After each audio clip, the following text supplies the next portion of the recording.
I don't do this. Nah, come, Chanel whore, Afi, one of the girls said. You are the one who told us yesterday how easy it is to do this, nah. They were attractive women.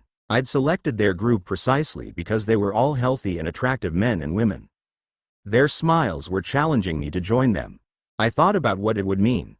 Taking a part in a movie that about 300 million people in 10 or more countries would see while I was on the run as my country's most wanted man. It was foolish. It was dangerous. Oh, why the hell not? I shrugged. Cliff and the stagehands backed away as the cast members took their places on the set. The star, Chunky Pandey, was a handsome, athletic, young Bombay guy.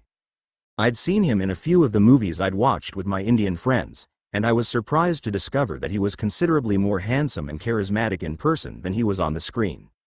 A makeup assistant held up a mirror while Chunky combed and fretted at his hair.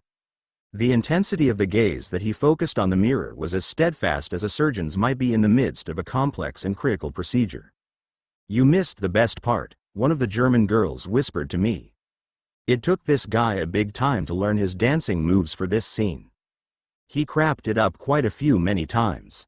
And every time he crapped it up, this little guy with the spiegel, the mirror, he pops out, and we watch him, with the hair combing, all again. If they just used all that stuff of him crapping it up and combing his hair while the little guy holds the mirror, I tell you, this would be a big comedy hit. The director of the film stood beside his cinematographer, poised with one eye to the lens of the camera, and then gave his last instructions to the lighting crew. At a signal, the director's assistant called for all quiet on the set. The cinematographer announced that the film was rolling. Cue sound. The director commanded. And, action. Music hammered into the set from large stadium speakers. It was the loudest that I'd ever heard Indian movie music played, and I loved it. The dancers, including the star, Kimi Kotkar, pranced onto the artificial stage. Working the set in the crowd of extras, Kimi sashayed across the stage and made her way from table to table, dancing and miming her number all the while. The hero joined in the dance, and then ducked under a table when the actors playing the cops arrived. The whole sequence lasted only 5 minutes in the film, but it took all the morning to rehearse and most of the afternoon to shoot. My first taste of show business resulted in 2 brief sweeps of the camera that captured my wide smile as Kimi paused, in her seductive routine, at the back of my chair. We sent the foreign tourists home in 2 cabs, and Lisa rode back to town with me on the Bullet. It was a warm evening and she removed her jacket to ride, pulling the clip from her long hair. She wrapped her arms around my waist and pressed her cheek into my back. She was a good passenger. The kind who surrenders her will in unconditional trust, and blends her body to the nuance of the rider. Through my thin white shirt I felt the press of her breasts against my back. The shirt was open in the warm wind, and her hands clung to the tight skin of my waist. I never wore a helmet on the bike. There was a helmet clipped to the back of the seat for a passenger, but she chose not to wear it. Occasionally, when we stopped for the flow of traffic or to make a turn, a gust of wind whipped her long, curly blonde hair over my shoulder and into my mouth. The perfume of verbena flowers lingered on my lips. Her thighs clung to me, gently, and with a promise or a thread of the strength they possessed. I remembered those thighs, the skin as soft as moonlight on the palm of my hand that night at Carla's house.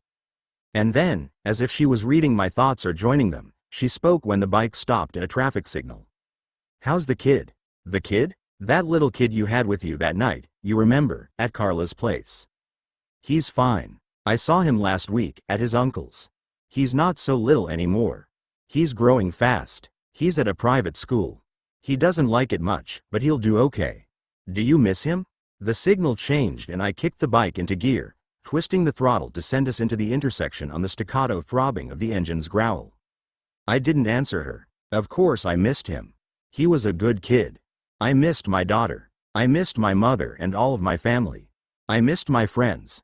I missed them all, and I was sure, in those desperate years, that I would never see them again. Missing the people I loved was a kind of grieving for me, and it was worse, much worse, for the fact that, so far as I knew, they weren't dead. My heart, sometimes, was a graveyard full of blank stones. And when I was alone in my apartment, night after night, that grieving and missing choked me. There was money in bundles on the dressing table, and there were passports freshly forged that could send me anywhere. But there was nowhere to go. Nowhere that wasn't emptied of meaning and identity and loved by the vacuum of those who were missing and lost forever. I was the fugitive. I was the vanished one. I was the one who was missing in action. But inside the slipstream of my flight, they were the missing ones. Inside my exile, it was the whole world I once knew that was missing. The fugitive kind run, trying against their hearts to annihilate the past, and with it every telltale trace of what they were, where they came from, and those who once loved them. And they run into that extinction of themselves, to survive, but they always fail. We can deny the past, but we can't escape its torment because the past is a speaking shadow that keeps pace with the truth of what we are, step for step, until we die. And from the pink and purple palette of the perished evening, a blue-black night rose up around us as we rode. We plunged with the sea wind into tunnels of light. The robe of sunset slipped from the shoulders of the city. Lisa's hands moved on my hard skin like the sea, like the surging, swarming caress of the sea. And for a moment, as we rode together, we were one desire, one promise dissolving into compromise, one mouth tasting the trickle of danger and delight. And something, it might have been love or fear, goaded me to the choice, putting whispers in the warming wind. This is as young and as free as you'll ever be. I better go. Don't you want a coffee or something? She asked, her hand on the key in the door to her apartment. I better go. Kavita's really into this story you gave her, about the girls from the slum. The girls who came back from the dead. It's all she talks about. The Blue Sisters, she calls them. I don't know why she calls them that, but it's a pretty cool name. She was making conversation, holding me there. I looked into the sky that was her eyes. I better go. 2 hours later, fully awake, and still feeling the press of her lips in the goodnight kiss, I wasn't surprised when the phone rang. Can you come over right away? She said when I answered the call. I was silent, struggling to find a way to say no that sounded like yes. I've been trying to find Abdullah, but he doesn't answer, she went on, and then I heard the flattened, frightened, shell-shocked drone in her voice. What is it? What's happened? We had some trouble. There was some trouble. Was it Maurizio? Are you okay? He's dead, she mumbled. I killed him. Is anyone there? Anyone? She repeated vaguely. Is anyone else there, in the apartment? No, I mean, yes. Ulla's here, and him, on the floor. Listen, I commanded, lock the door. Don't let anyone in. The door's busted, she murmured, her voice weakening. He smashed the lock off the wall when he busted in here. Okay, push something up against the door, a chair or something. Keep it closed until I get there. Ulla's a mess. She's pretty upset. It'll be okay. Just block the door. Don't phone anyone else.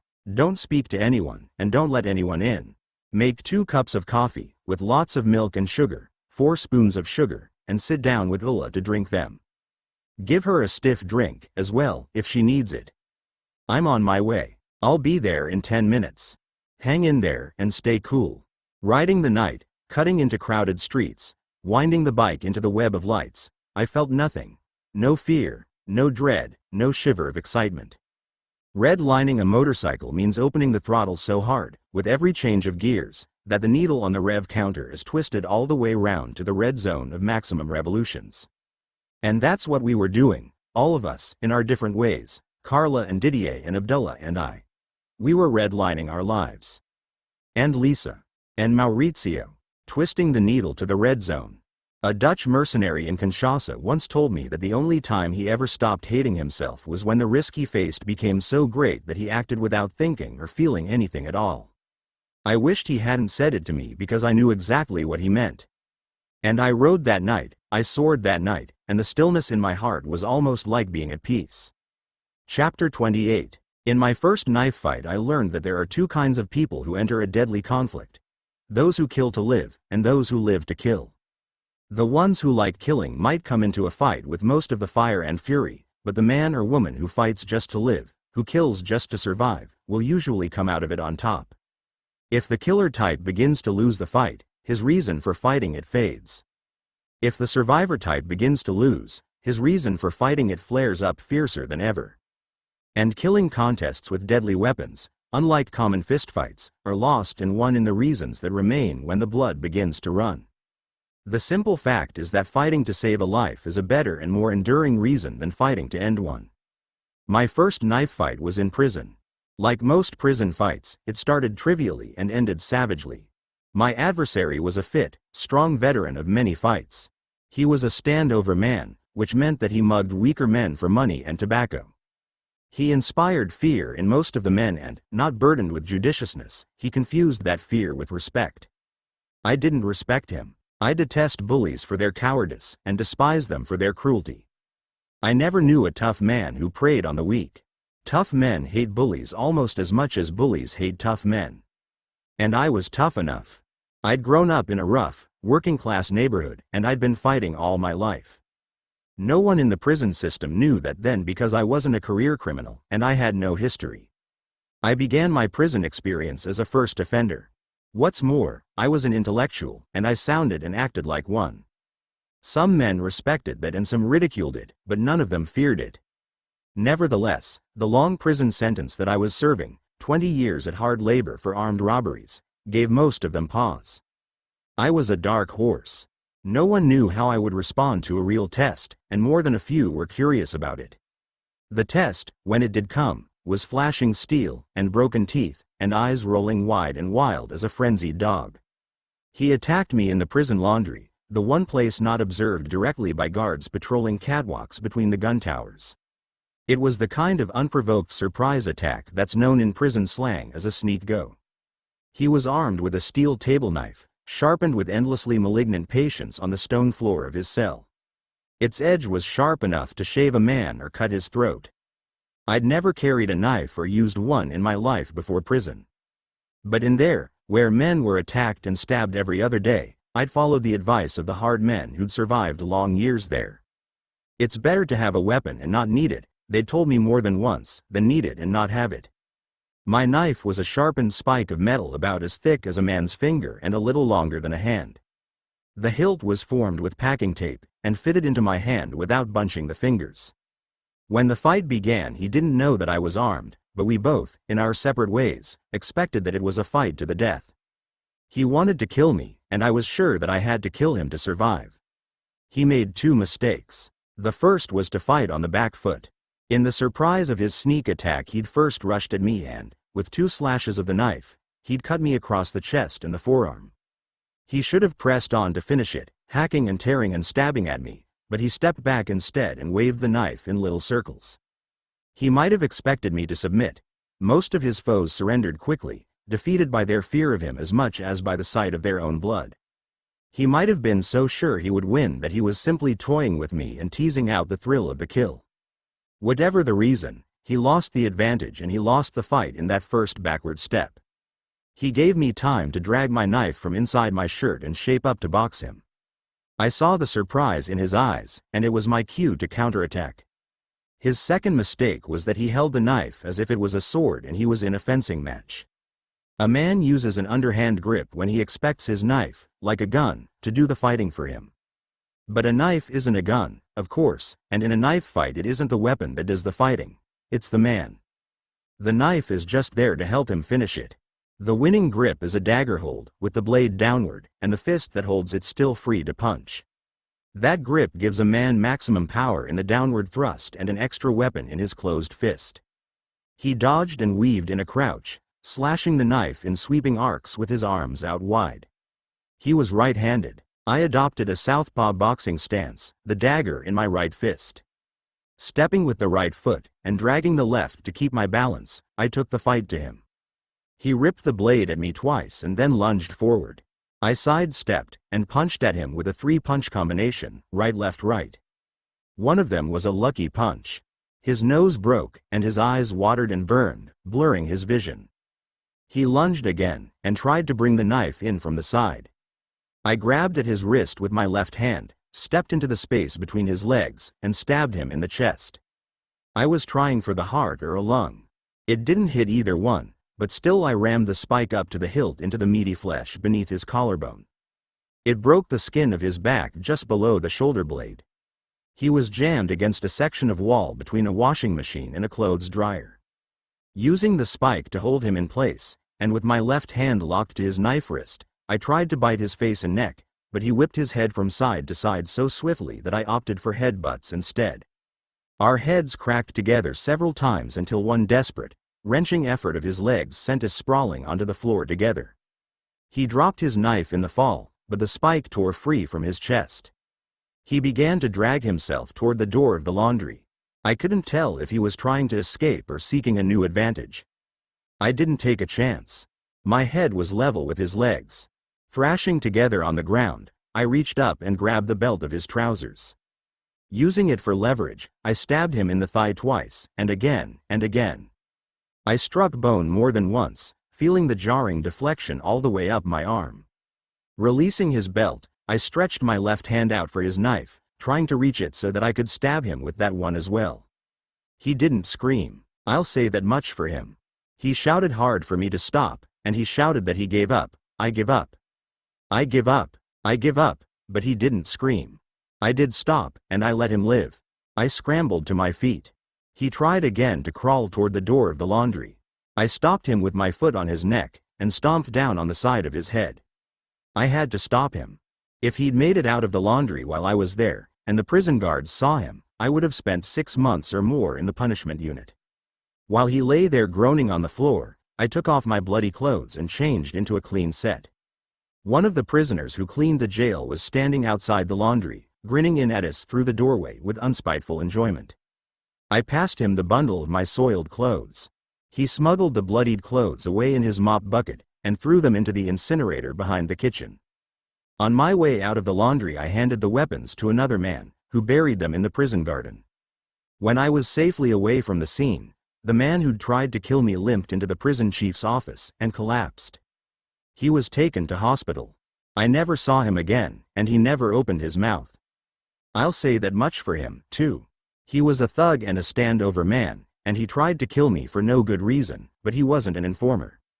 Alone in my cell, after the fight, I examined my wounds. The gash on my forearm had made a clean cut through a vein. I couldn't report it to the medical officer because that would have connected me to the fight and the wounded man. I had to hope that it would heal. There was a deep slash from my left shoulder to the center of my chest. It was also a clean cut, and it was bleeding freely. I burned 2 packets of cigarette papers all the way down to white ash in a metal bowl, and rubbed the ash into both wounds. It was painful, but it sealed the wounds immediately and stopped the bleeding. I never spoke of the fight to anyone, but most of the men knew about it soon enough, and they all knew that I'd survived the test.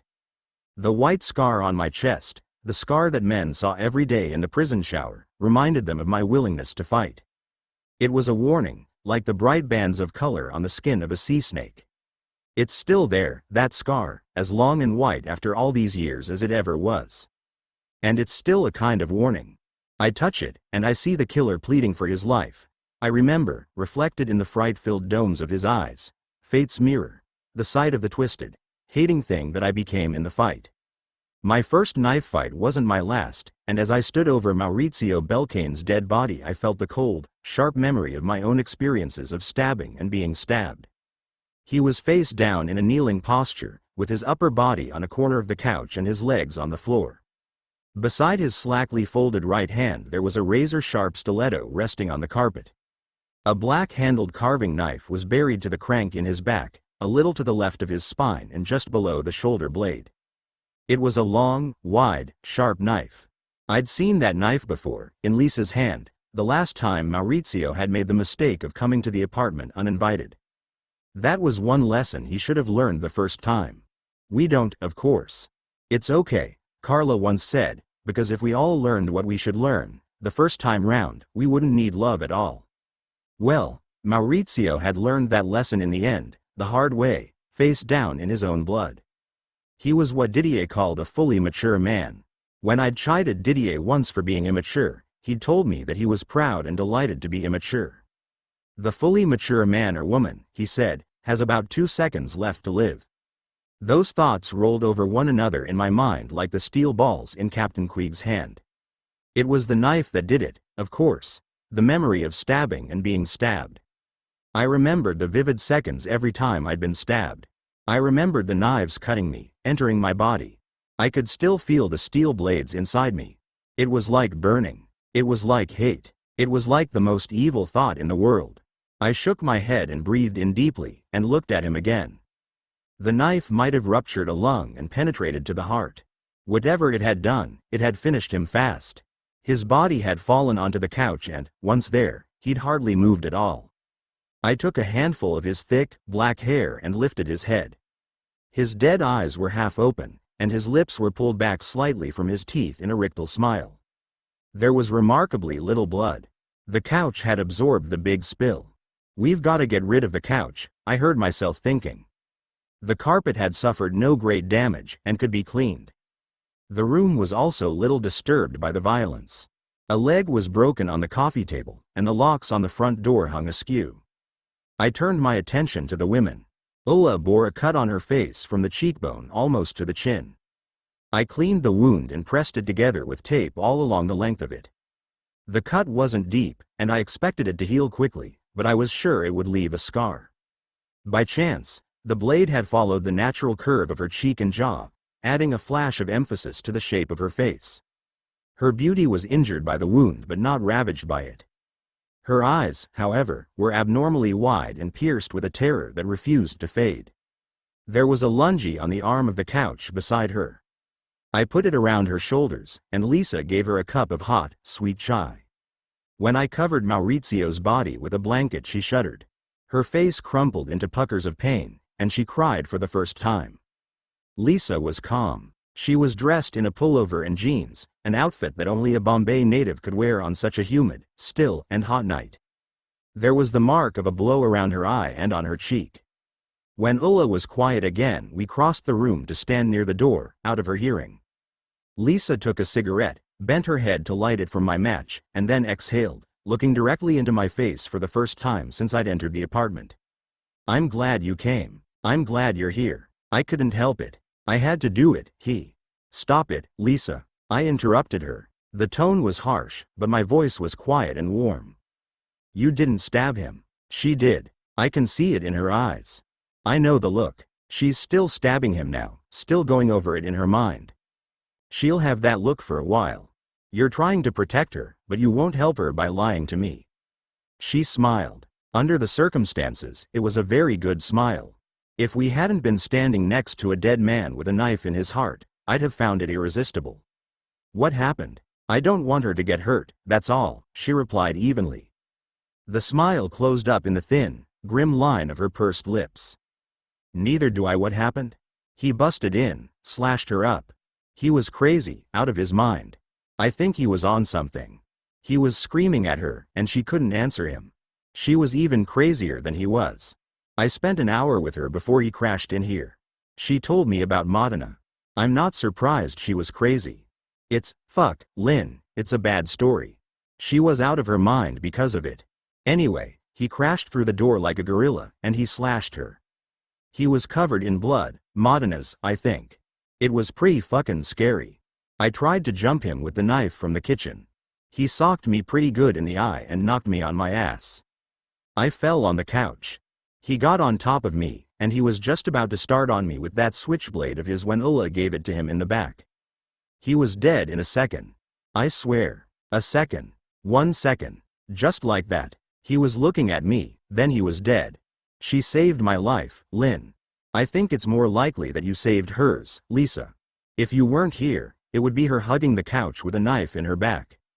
She began to tremble and shiver. I took her in my arms and held her for a while, supporting her weight. When she was calm again, I brought her a kitchen chair and she sat down shakily. I phoned around and found Abdullah. Explaining what had happened in as few words as possible, I told him to contact Hassan Obiqua in the African ghetto and bring him to the apartment with a car. Little by little, as we waited for Abdullah and Hassan, the story emerged. Ulla was suddenly tired, but I couldn't let her sleep. Not yet. After a while she began to speak, adding a detail here and there to Lisa's account, and then gradually telling the whole story herself. Maurizio Belcane met Sebastian Modena in Bombay, where both of them made money from the work they arranged for foreign prostitutes. Maurizio was the only son of rich Florentine parents who died in a plane crash when he was a child. By his own account, repeated to Ulla whenever he was drunk, he was raised with indifferent duteousness by distant relatives who tolerated him reluctantly in the loveless shelter of their home. At 18 he seized the first tranche of his inheritance and fled to Cairo. By the age of 25 he'd squandered the fortune left to him by his parents. The remnants of his family cast him out, no less for his penury than for the many scandals that had pursued his profligate progress through the Middle East and Asia. At 27 he found himself in Bombay, brokering sex for European prostitutes. The point man for Maurizio's operation in Bombay was the diffident, dour Spaniard, Sebastian Modena. The 30-year-old sought out and approached wealthy Arab and Indian customers. His short, slight frame and timid manner worked to his advantage, putting the customers at ease by allaying their fears and suspicions. He took 1/5 of the cut that Maurizio claimed from the foreign girls. Ulla believed that Modena was happy enough in the unequal relationship, where he did most of the dirty work and Maurizio took most of the dirty money, because he saw himself as a pilot fish and the tall, handsome Italian as a shark. His background was very different to Maurizio's. One of 13 children in an Andalusian gypsy family, Modena had grown up with a notion of himself as the runt of the litter. Schooled more in crime than in scholarship, and barely literate, he'd worked his way from swindle to grift to petty larceny across Turkey, Iran, Pakistan, and India. He preyed on tourists, never taking too much and never remaining too long in any one place. Then he met Maurizio, and for 2 years he'd pandered for the pimp, procuring clients and putting them together with the girls in Maurizio's stable. They might have gone on in that way for much longer, but one day Maurizio walked into Leopold's with Ulla.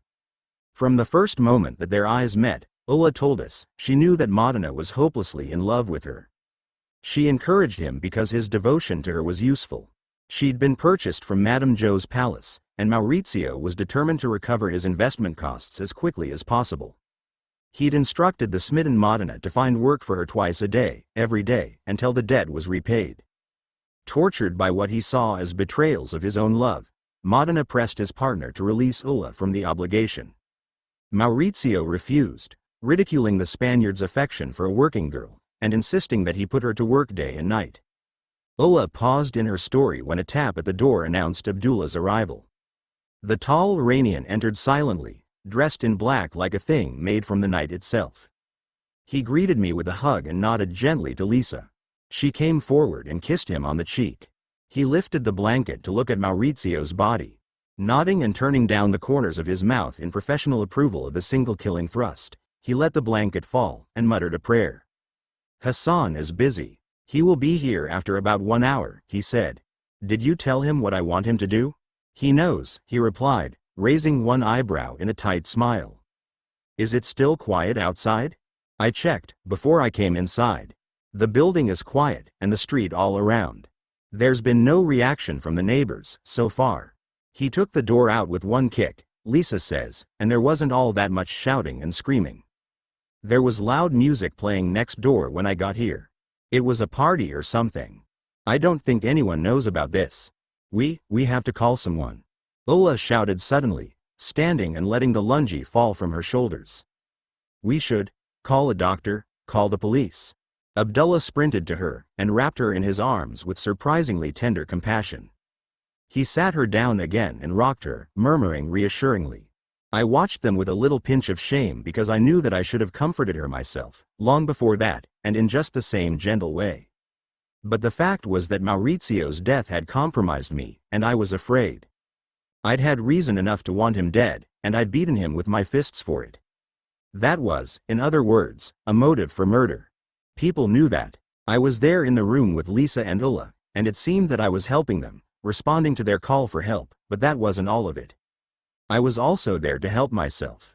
I was there to make sure that no part of the sticky web of his death clung to me. And that's why there was nothing gentle in me, and all the tenderness came from an Iranian killer named Abdullah Taheri. Ulla began to speak again. Lisa poured her a drink of vodka and lime juice. She gulped at it and went on with her story. It took quite a while because she was nervous and afraid. She skipped important details from time to time, and she was loose with her chronology, ordering the facts as they occurred to her in the telling rather than as they'd happened. We had to ask questions and prompt her into a more sequential account, but little by little we got it all. Modena had been the first to meet the Nigerian, the businessman who'd wanted to spend $60,000 on heroin. He introduced him to Maurizio, and too quickly, too easily, the African had parted with his money. Maurizio stole the money and planned to move on, but Modena had other ideas. He seized his chance to free Ulla and rid himself of Maurizio, the man he resented for enslaving her. He snatched the money from him and went into hiding, prompting the Nigerian to send his hit squad to Bombay. To distract the understandably bloodthirsty Africans while he searched for Modena, Maurizio had given them my name and told them I'd stolen their money. Abdullah and I knew the next part of that story well enough. For all his cringing cowardice with me, and his dread that the Nigerians might return to hunt him down, Maurizio Belkane couldn't cut his losses and leave the city. He couldn't rid his heart of the killing rage he felt for Modena and the righteous lust he felt for the money they'd stolen together. For weeks he watched Ulla and followed her everywhere. He knew that, sooner or later, Modena would contact her. When the Spaniard did make that contact, Ulla went to him. Without realizing it, she also led the crazed Italian to the cheap daughter hotel where his former partner was hiding. Maurizio burst into the room, but he found Modena alone. Ulla was gone. The money was gone. Modena was ill. Some sickness had ruined him. Ulla thought it might have been malaria. Maurizio gagged him, tied him to the sickbed, and went to work on him with the stiletto. Modena, tougher than anyone knew and taciturn to the end, refused to tell him that Ulla was hiding in an adjoining room, only footsteps away, with all the money. When Maurizio stopped with the knife, the cutting, and left the room, I waited for a long time, Ulla said, staring at the carpet and shivering beneath the blanket. Lisa was sitting on the floor at her feet. She gently prized the glass from Ulla's fingers and gave her a cigarette. Ulla accepted it, but she didn't smoke. She looked into Lisa's eyes and craned her neck around to look into Abdullah's face and then mine. I was so afraid, she pleaded. I was too much afraid. After a time I went into the room, and I saw him. He was lying on the bed. There was the rag tied on his mouth. He was tied up to the bed, and he could move only his head. He was cut up all over. On his face. On his body. Everywhere. There was so much blood. So much blood. He kept looking at me, with his black eyes staring and staring. I left him there, and I ran away. You just left him there? Lisa gasped. She nodded. You didn't even untie him? She nodded again. Jesus Christ. Lisa spat out bitterly. She looked up, moving her anguished eyes from Abdullah's face to mine and back again. She didn't tell me that part of it. Ulla, listen to me. Do you think he might still be there? I asked. She nodded a third time. I looked at Abdullah. I have a good friend in Dadar, he said. Where is the hotel? What is the name? I don't know, she mumbled. It's next to a market. At the back, where they throw the rubbish away. The smell is very bad. No wait, I remember, I said the name in the taxi. It is called Kabir's. That's it. That's the name. Oh, God. When I left him, I just thought. I was sure they would find him, and make him free. Do you think he might be on that bed until now 7, do you think? Abdullah phoned his friend, and arranged to have someone check the hotel. Where's the money? I demanded. She hesitated. The money, Ulla. Give it to me. She stood up shakily, supported by Lisa, and walked into the bedroom she'd used. Moments later she returned with a travel flight bag.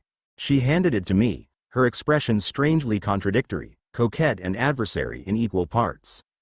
I opened the bag and took out several bundles of American $100 bills. I counted out $20,000 and pushed the rest back into the bag. I returned the bag to her. 10,000 is for Hassan, I declared. 5,000 is to get you a new passport and a ticket to Germany. 5,000 is to clean up here and set Lisa up in a new apartment on the other side of town. The rest is yours. And Modena's if he makes it. She wanted to reply, but a soft tap at the door announced Hassan's arrival. The stocky, thickly muscled Nigerian entered and greeted Abdullah and me warmly. Like the rest of us, he was acclimatized to Bombay's heat, and he wore a heavy serge jacket and bottle green jeans with no trace of discomfort. He pulled the blanket from Maurizio's body and pinched the skin, flexed a dead arm, and sniffed at the corpse. I got a good plastic, he said, dumping a heavy plastic drop sheet onto the floor and unfolding it. We got to take off all them clothes. And any of his rings and chains. Just the man, that's all we want. We'll pull the teeth later. He paused, when I didn't reply or react, and looked up to see me staring at the two women. Their faces were stiff with dread. How about, you get Ulla in the shower, I said to Lisa with a grim little smile. Have one yourself. I reckon we'll be finished here in a little while. Lisa led Ulla into the bathroom, and ran a shower for her. We dumped Maurizio's body onto the plastic sheet and stripped it of its clothes. His skin was pallid, matte, and in some places marbled gray. In life Maurizio was a tall, well-built man. Dead and naked he looked thinner, feebler somehow. I should have pitied him. Even if we never pity them at any other time, and in any other way, we should pity the dead when we look at them and touch them. Pity is the one part of love that asks for nothing in return, and, because of that, every act of pity is a kind of prayer. And dead men demand prayers. The silent heart, the tumbled nave of the chest unbreathing, and the guttered candles of the eyes, they summon our prayers. Each dead man is a temple in ruins, and when our eyes walk there we should pity, we should pray. But I didn't pity him. You got what you deserve, I thought, as we rolled his body in the plastic sheet. I felt despicable and mean-souled for thinking it, but the words wormed their way through my brain like a murderous whisper working its way through an angry mob. You got what you deserve. Hassan had brought a laundry-style trolley basket with him. We wheeled it into the room from the corridor. Maurizio's body was beginning to stiffen up, and we were forced to crunch the legs to fit it into the basket. We wheeled and carried it down 2 flights of stairs unobserved, and out into the quiet street, where Hassan's delivery van was parked. His men used the van every day to deliver fish, bread, fruit, vegetables, and kerosene to his shops in the African ghetto. We lifted the wheeled basket into the back of the van, and covered the plastic-wrapped body with loaves of bread, baskets of vegetables, and trays of fish. Thanks, Hassan, I said, shaking his hand and passing him the $10,000. He stuffed the money into the front of his jacket. No, he rumbled in the basso voice that commanded unquestioning respect in his ghetto. I am very happy to do this work. Now, Lynn, we are even.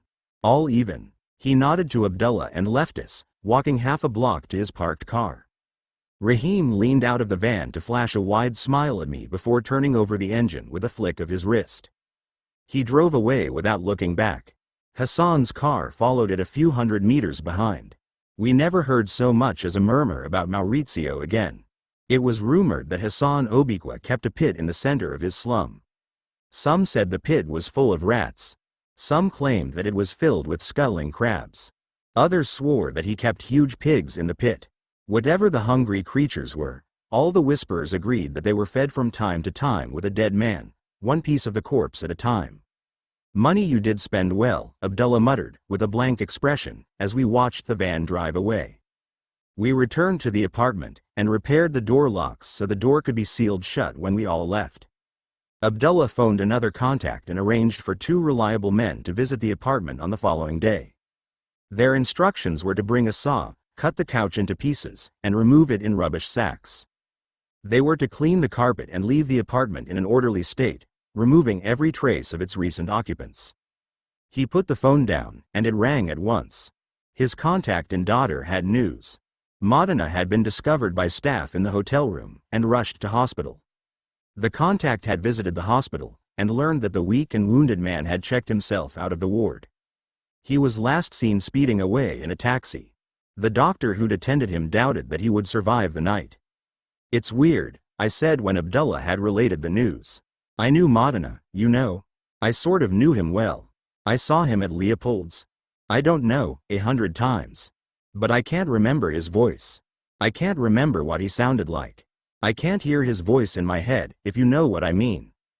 I liked him, Abdullah said. I'm surprised to hear you say that. Why? I'm not sure, I replied. He was so meek. He would have made a good soldier. I raised my eyebrows in greater surprise. Madana wasn't just meek, it seemed to me then, he was a weak man. I couldn't imagine what Abdullah meant. I didn't know then that good soldiers are defined by what they can endure, not by what they can inflict. And when all the loose ends were cut or tied, when Ulla left the city for Germany, and Lisa moved to a new apartment, and the last questions about Madana and Maurizio and Ulla faltered, faded, and ceased, it was the mysteriously vanished Spaniard who claimed my thoughts most often.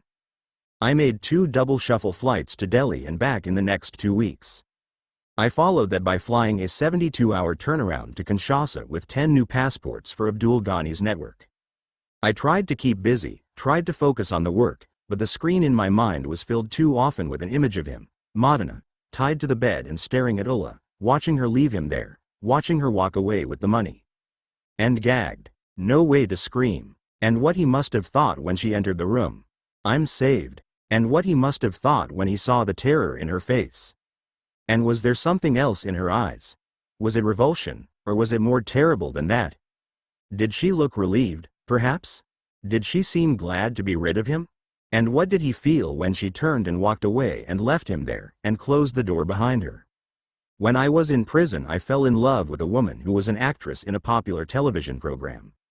She came into the prison to teach classes in acting and theater for our prison drama group.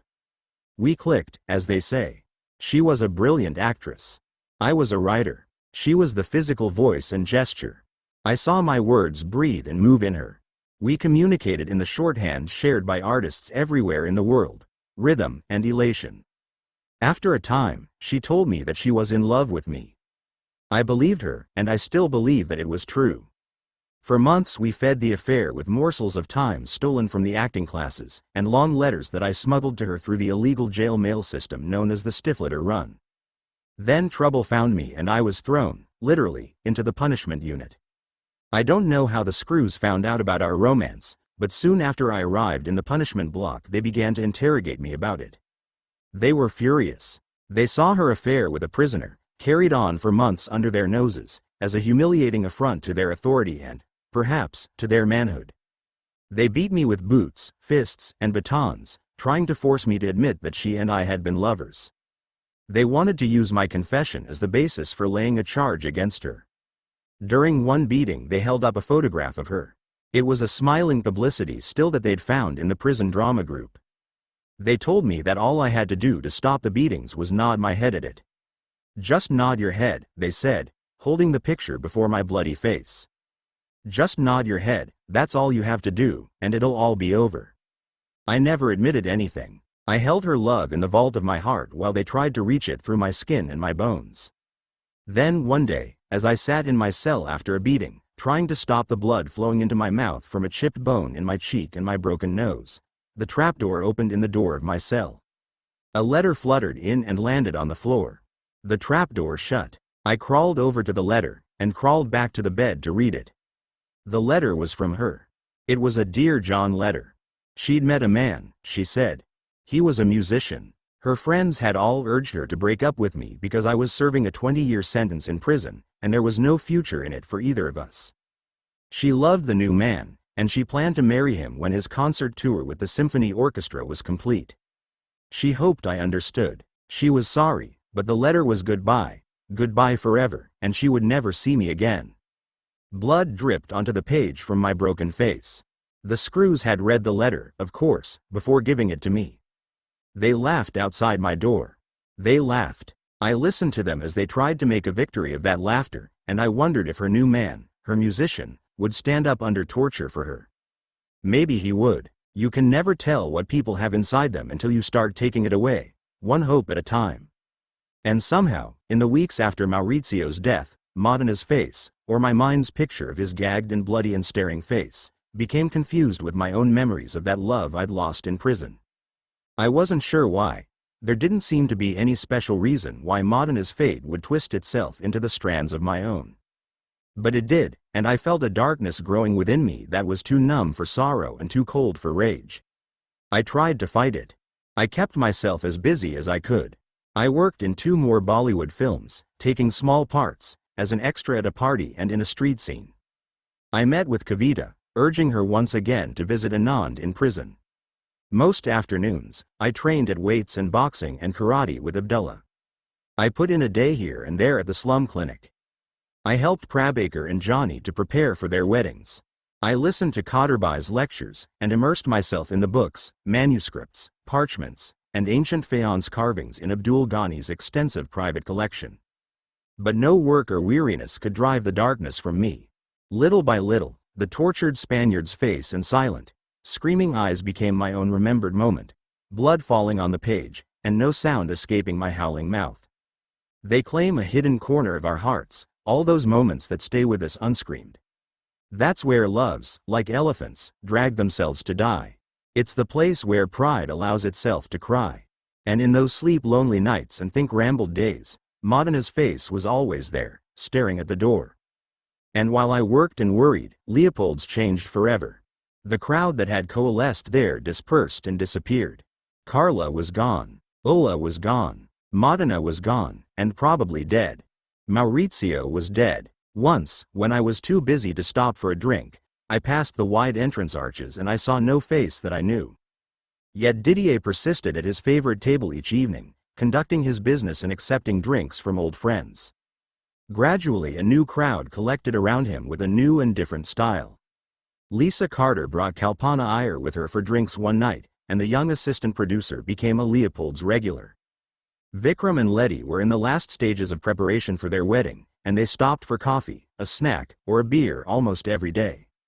Anwar and Dilip, two young journalists who worked with Kavita Singh, accepted her invitation to drop in and look the place over.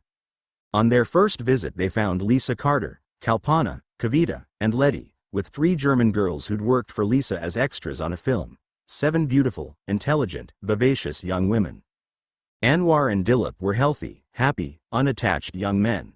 They came to Leopold's every day and night after that. The ambience created by the new group was different to that which had flowered around Carla Saarinen. The indelible cleverness and piercing wit that were Carla's gifts had inspired her own group of friends to a more profound discourse and a higher, thinner laughter. The new group took its more erratic tone from Didier, who combined the expressive mordancy of his sarcasm with a proclivity for the vulgar, the obscene, and the scatological. The laughter was louder, and probably more frequent, but there were no phrases that remained with me from the jokes or the jokers. Then one night, a day after Vikram married Letty, and a few weeks after Maurizio went into Hassan Obiqua's pit, as I sat amongst the new group while the cawing, shrieking gulls of good humor settled on them, sending up squawks of laughter and fluttering hands, I saw Prabaker through the open arch. He waved to me, and I left the table to join him in his cab parked nearby. "Hey, Prabhu, what's up? We're celebrating Vikram's wedding. He and Letty got married yesterday." "Yes, Linbaba. Sorry for disturbing the newly marriages." "It's okay. They're not here. They've gone to London to meet her parents." "But what's up?" "Up, Linbaba? Yeah, I mean what are you doing here? Tomorrow's your big day. I thought you'd be drinking it up with Johnny and the other guys at the Jopatpati." "After this talk only. Then I will go," he replied, fidgeting nervously with the steering wheel. Both front doors of the car were open for the breeze. It was a hot night. The streets were crowded with couples, families, and single young men trying to find a cool wind or a curiosity somewhere to distract them from the heat. The crowd who streamed along the road beside the parked cars began to eddy around Prabaker's open door, and he pulled it shut hard. "Are you okay?" "Oh, yes, Lynn, I am very, very fine," he said. Then he looked at me. "No, not really, Baba. In fact of speaking, I am very, very bad." "What is it?" "Well, how to tell you this thing. Lin Baba, you know I am getting a marriage to Parvati tomorrow." "Do you know, Baba, the first time I ever saw her, my Parvati, was before 6 years, when she was 16 years old only. That first time, when she first came to the Jopatpati, before her daddy Kumar had his chai shop, she was living in a little hut with her mummy and daddy and sister, the Sita, who is a marriage for Johnny Cigar. And that first day, she carried a matka of water back from the company well. She carried it on her head." He paused, watching the aquarium of the swirling street through the windscreen of the cab. His fingernail picked at the rubber leopard skin cover he'd laced onto his steering wheel. I gave him time. "Anyway," he continued, "I was watching her, and she was trying to carry that heavy matka and walk on the rough track. And that matka, it must have been a very old one, and the clay was weak, because suddenly it just broke up in pieces, and all the water spilled down on her. She cried and cried so much. I looked at her and I felt."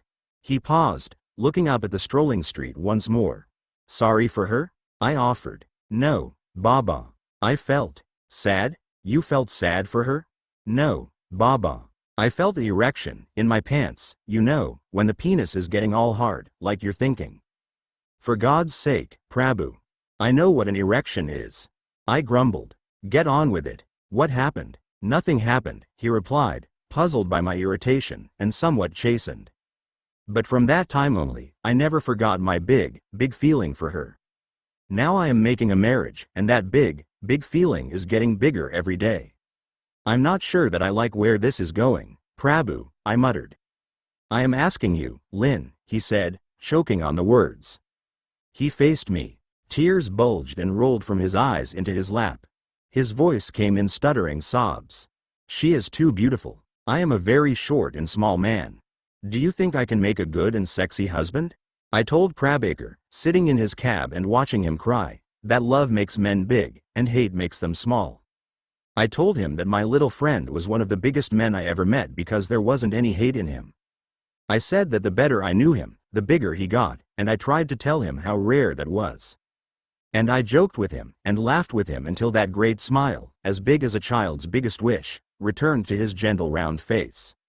He drove away toward the bachelor party that was waiting for him in the slum, and sounded the horn triumphantly until he was out of sight. The night that walked me, long after he left, was lonelier than most. I didn't go back to Leopold's. I walked instead along the causeway, past my apartment, and on to Prabhakar's slum at Cuff Parade. I found the place where Tariq and I fought the vicious pack on the night of the wild dogs. There was still a small pile of scrap timber and stones on the spot. I sat there, smoking the darkness, and watching the slow elegance of the slum dwellers drifting back along the dusty track to the huddle of huts.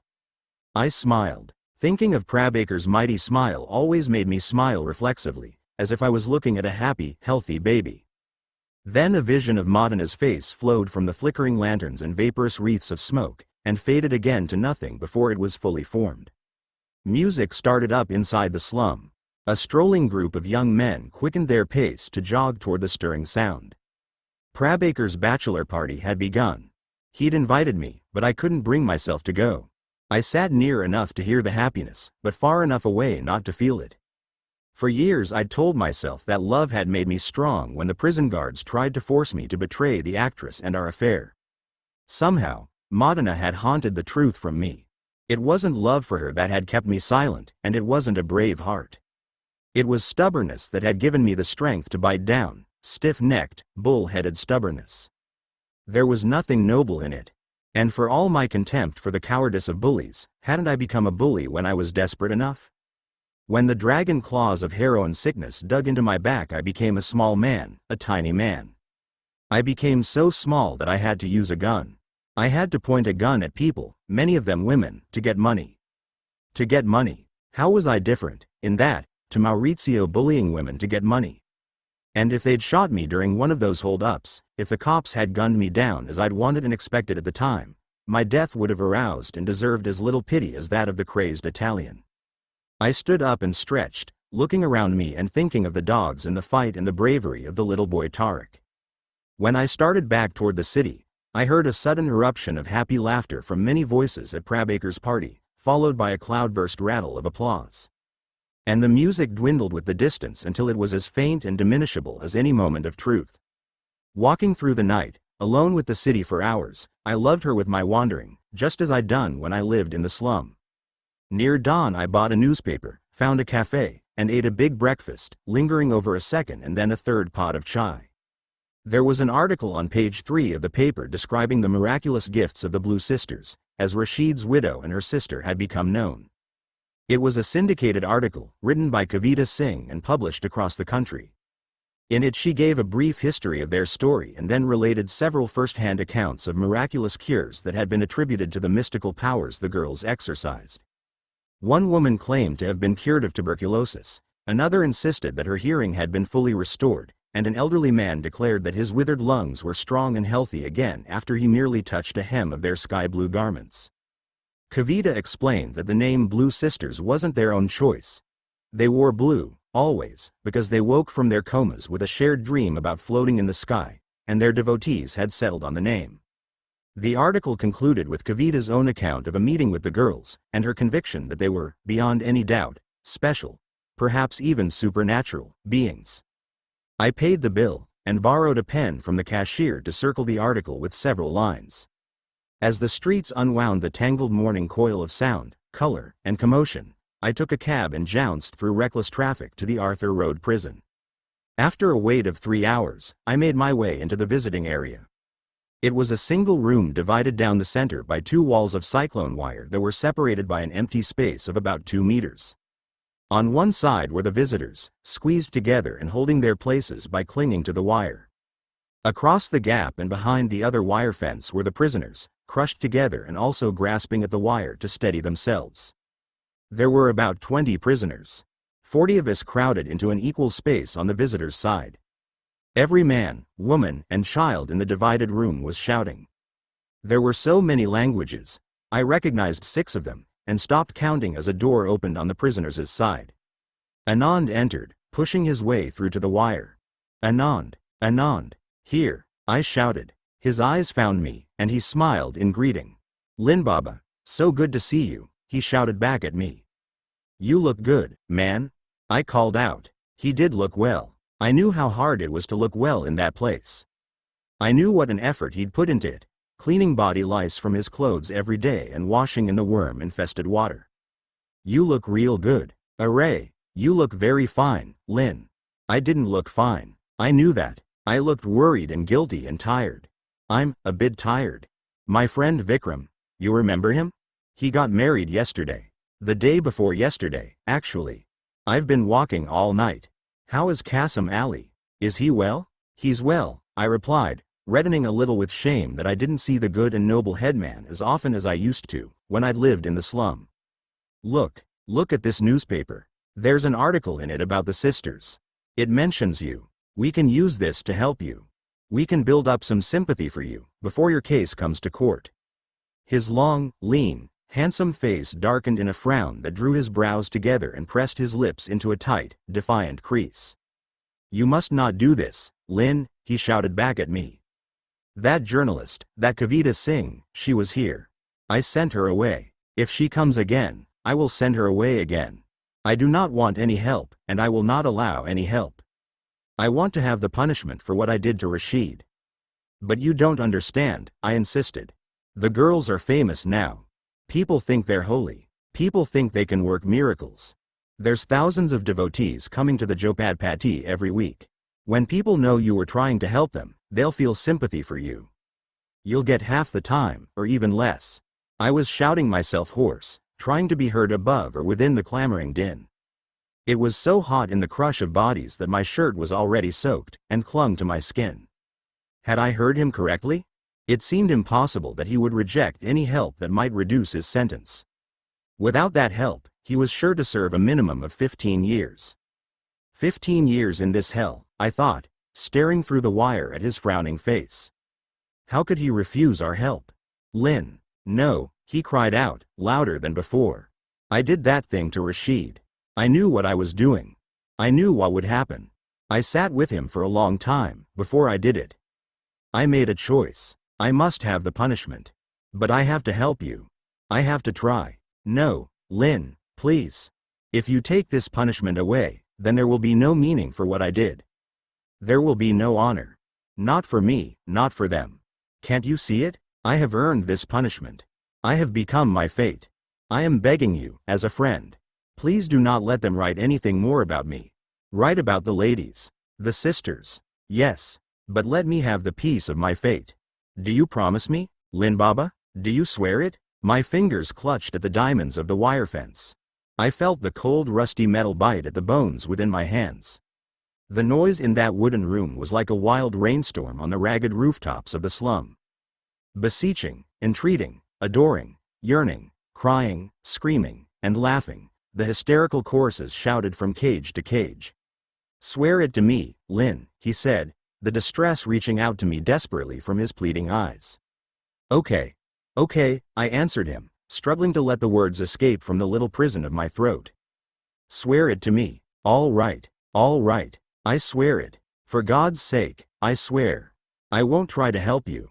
His face relaxed, and the smile returned, burning my eyes with the beauty of it.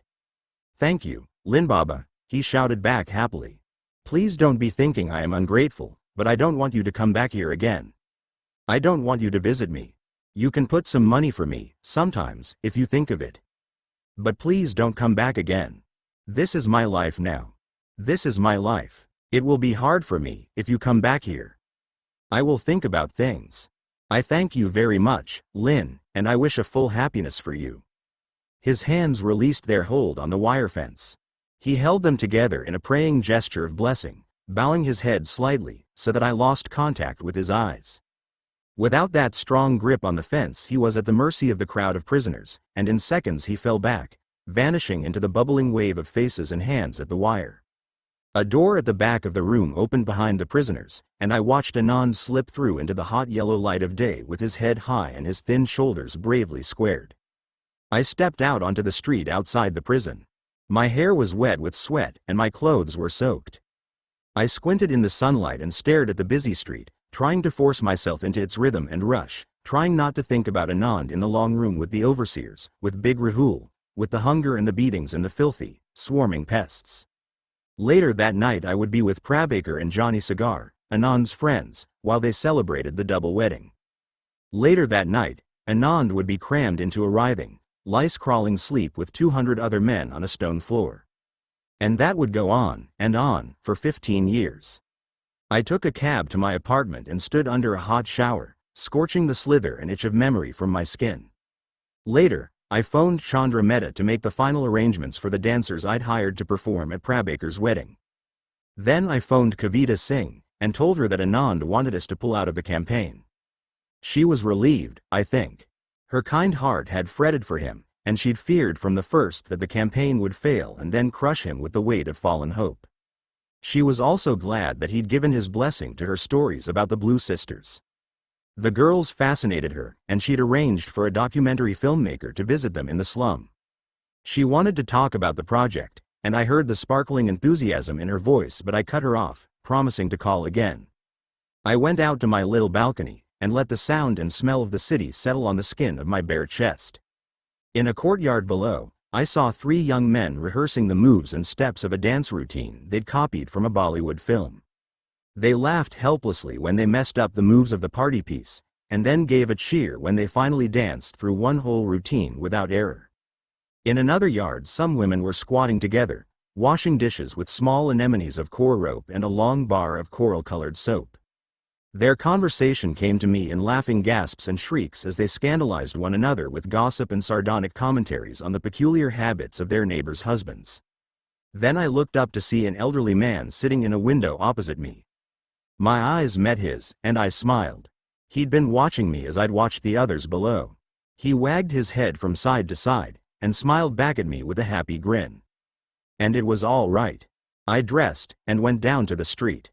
I made the rounds of the black market currency collection centers, and checked in at Abdul Ghani's passport factory, and inspected the gold smuggling ring I'd restructured in Kader's name.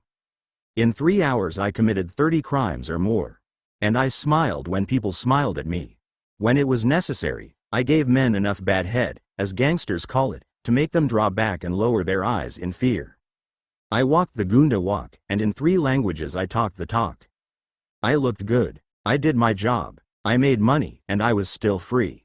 But in the black room, deep in my mind, another image added itself to the secret gallery, an image of Anand, holding the palms of his hands together, as his radiant smile became a blessing and a prayer.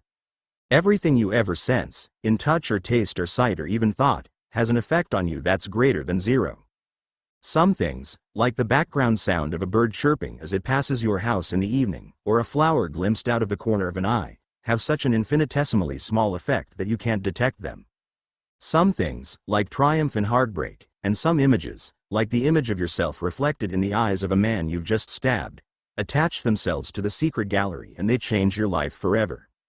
That last image of Anand, the last time I ever saw him, had that effect on me. It wasn't compassion for him that I felt so deeply, although I did pity him as only a chained man could. It wasn't shame, although I was truly ashamed that I hadn't listened when he'd first tried to tell me about Rashid. It was something else, something so strange that it took me years to fully comprehend. It was envy that nailed the image to my mind. I envied Anand as he turned and walked with his back straight and his head high into the long, suffering years. I envied his peace and his courage and his perfect understanding of himself. Kotterbai once said that if we envy someone for all the right reasons, we're halfway to wisdom. I hope he wasn't right about that. I hope good envy takes you further than that, because a lifetime has passed since that day at the wire, and I still envy Anand's calm communion with fate, and I long for it with all my flawed and striving heart.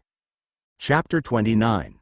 Eyes curved like the sword of Perseus, like the wings of hawks in flight, like the rolled lips of seashells, like eucalyptus leaves in summer, Indian eyes, dancers' eyes. The most beautiful eyes in the world stared with honest, unbeguiling concentration into mirrors held for them by their servants. The dancers I'd hired to perform at the wedding ceremonies for Johnny and Prabaker were already in costume beneath the modest covering of their shawls. In a chai shop near the entrance to the slum, emptied of customers for the purpose, they made the final adjustments to their hair and makeup professionally swift amid excited chattering. A cotton sheet strung across the doorway was just sheer enough in the golden lamplight to reveal thrillingly indistinct shadows, inflaming fierce desires in many of those who crowded outside, where I stood guard and kept the curious at bay. At last they were ready, and I threw the cotton screen back. The 10 dancers from Film City's chorus lines emerged. They wore traditional tight choli blouses and wraparound saris. The costumes were lemon yellow, ruby, peacock blue, emerald, sunset pink, gold, royal purple, silver, cream, and tangerine. Their jewels, hair clusters, play tassels, earrings, nose rings, necklaces, midriff chains, bangles, and anklets, struck such sparks of light from lanterns and electric bulbs that people blinked and flinched to look at them. Each heavy anklet carried hundreds of tiny bells and, as the dancers began their slow, swaying walk through the hushed and adoring slum, the sizzling clash of those silver bells was the only sound that marked their steps. Then they began to sing. Aja Sajan, Aja, Aja Sajan, Aja. Come to me, my lover, come to me. Class equals. Caliber 41 inches, greater than come to me, my lover, come to me. The crowds that preceded and surrounded them roared their approval. A platoon of small boys scrambled along the rough path ahead of the girls, removing stones or twigs, and sweeping the way clear with palm leaf brooms. Other young men walked beside the dancers, cooling them with large pear-shaped fans of fine, woven cane. Further ahead along the path, the band of musicians I'd hired with the dancers approached the wedding stage silently in their red and white uniforms. Prabaker and Parvati sat to one side, and Johnny Cigar sat with Sita on the other side. Prabaker's parents, Kashan and Rukmabai, had traveled from Sundar for the event. They planned to spend a full month in the city, staying in a slum hut beside Prabaker's own. They sat at the front of the stage with Kumar and Nandita Pathak. A huge painting of a lotus flower filled the space behind them, and colored lights formed glowing vines overhead. When the dancers slowly entered the space, singing love, they stopped as one and stamped their feet. They twirled in place, turning clockwise in perfect unison. Their arms moved with the grace of a swan's neck. Their hands and fingers rolled and swirled